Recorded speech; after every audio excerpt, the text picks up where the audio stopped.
For the past 8 years and 3 trials, Dalia Dippolito has seemed to make a habit of getting caught on tape and getting in trouble for it. She's appealing her conviction for trying to hire a hitman to kill her husband. If denied, Dalia will begin serving a 16-year sentence immediately.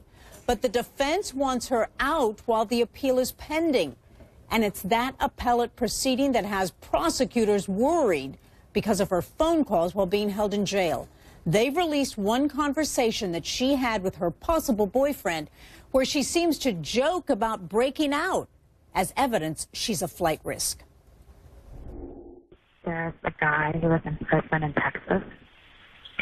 Had somebody fly a drone over and drop off wire cutters. And he cut wires and escaped from prison. And he put a... That's awesome. Brian Claypool is Dalia Dippolito's attorney. He joins us tonight from Los Angeles. Brian, thanks so much for being on the show tonight. Now, you're fighting this, so you want her out pending the results of this appeal after being convicted. Right, absolutely, Gene. There are a couple reasons why we want her out of jail pending the appeal. Number one, we feel like we have very strong meritorious arguments on appeal. We believe that certain pieces of evidence were let in during her third trial that the jury shouldn't have heard. For example, remember just heard about the alleged poisoning in the chai tea latte.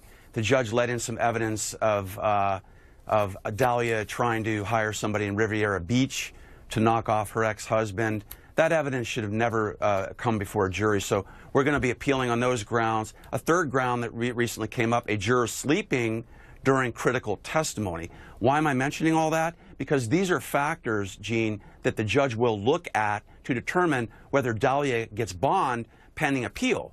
And then you've got the issue you're talking about, which is the state's going to argue, based on this jailhouse phone call, she's a flight risk. And flight risk is a factor the court considers as well. Exactly. Brian, let's listen to a little bit more of this phone call and then get your response to it.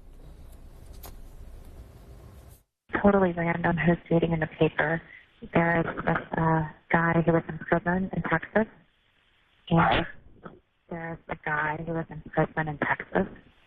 And had somebody fly a drone over and drop off wire cutters.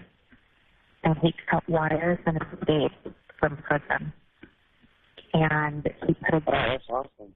What a genius. He put a dummy in his bed, and he had an 18-hour head start. And it turns out that they caught him in a motel in Texas with $46,000 cash. And they... How much?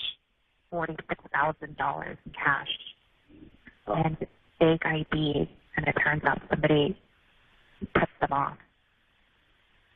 So someone ratted him out somehow. And they were saying in the article how they can't prevent drones from coming in. There's nothing you can do to prevent that. No, of course not. It's in the air. So, Brian, why isn't she a flight risk? I mean, she really off these facts right here, and she's finally been convicted, and it seems firm at this point after 3 trials. Why isn't she a flight risk?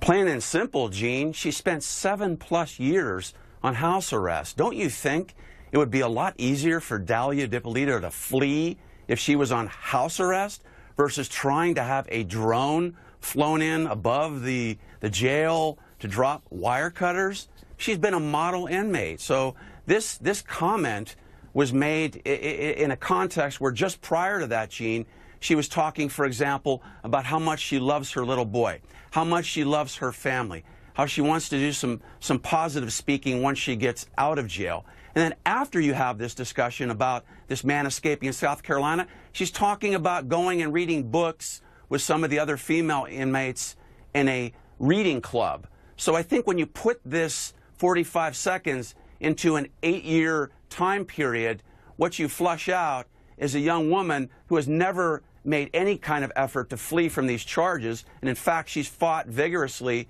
to gain her freedom back. Gene, one other quick point. I had a 30-minute phone call with Dalia Dippolito about 5 days before this jailhouse call came about, and I will tell you that after that conversation, she was very uplifted and very empowered to try to fight on this appeal so that she can gain her freedom back to be with her son. So that's exactly at odds with what you're hearing in this tape.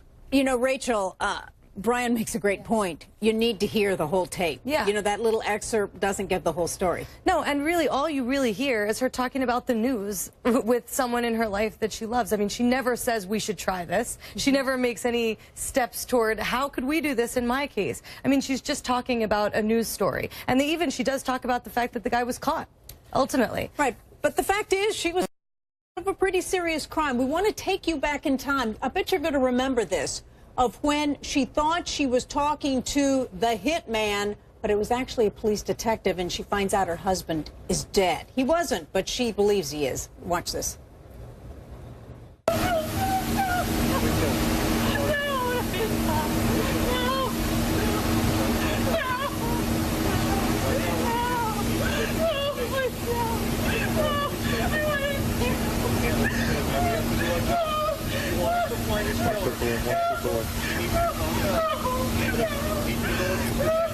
That was all fake, folks, because she was the one that hired the hitman, according to prosecutors, according to jurors. Should she be released pending appeal, Danny?